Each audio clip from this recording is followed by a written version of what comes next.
G'day, this is going to be a rundown of a Fabshell, a Speck Fabshell for the Samsung Galaxy S3 and just my impression of the actual case.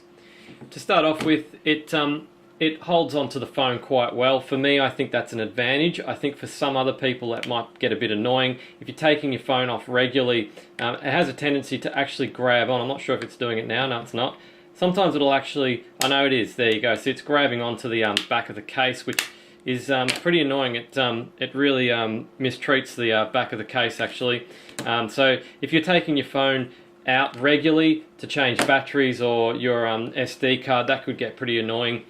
But for me, I don't do that very often, so I quite like the fact that it does that. In case I drop the phone, I don't want the phone to fall out of the case, and you know, if you're on a rough road surface or something, to fall out and still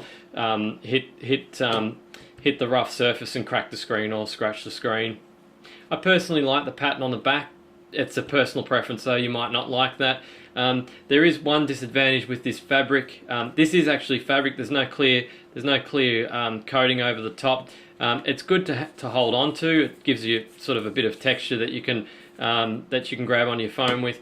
But the disadvantage, I think, would actually be that maybe it feels like it's probably going to soak up any liquid, so you're going to have to be careful when you put the phone down. If there's red cordial or wine or something on the table, it could actually soak up and end up discoloring this fabric. In fact, that's probably going to be a pretty big disadvantage if you ask me.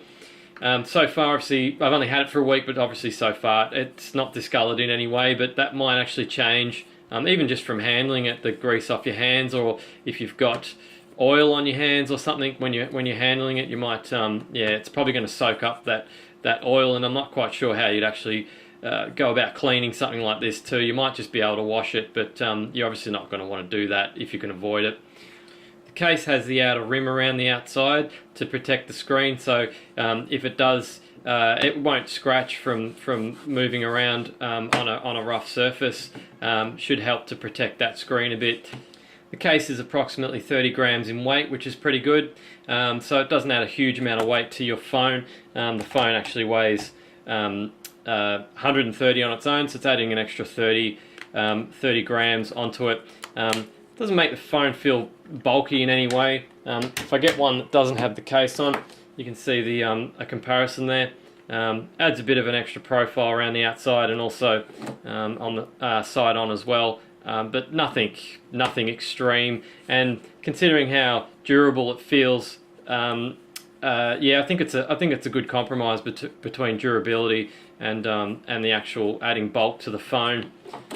One little qualm I have with this case, though, is that the buttons on the side, I have a candy shell as well. My wife has the candy shell, and her buttons on the side are quite easy to press and tactile. You can actually feel the button when you push it down, but these are very stiff on the Fabshell. Sometimes I press the button and I'm not even sure that I've actually pressed it. I'm hoping that's going to loosen up over time, but so far I've actually spent a bit of time trying to loosen it up myself, and they're still quite stiff. But yeah, hopefully that will loosen up over time, but at the moment they're very stiff. So that's the Speck Fabshell for the Samsung Galaxy S3. Quite a nice case. I've had a few now, and I'd probably say this is probably my favourite. I got mine for about $7.50. I got the pair, the candy shell and the Fabshell, for about $15 on eBay, which I think's a pretty good bargain actually. I've bought cases that have been a lot more expensive than this and haven't been quite as good. So yeah, if it ticks all the boxes for you, I'd recommend getting one if you get one at the right price. Yeah, next video I'm going to do is going to be on the candy shell actually, so if you want to see that one, make sure you subscribe, and thanks for watching.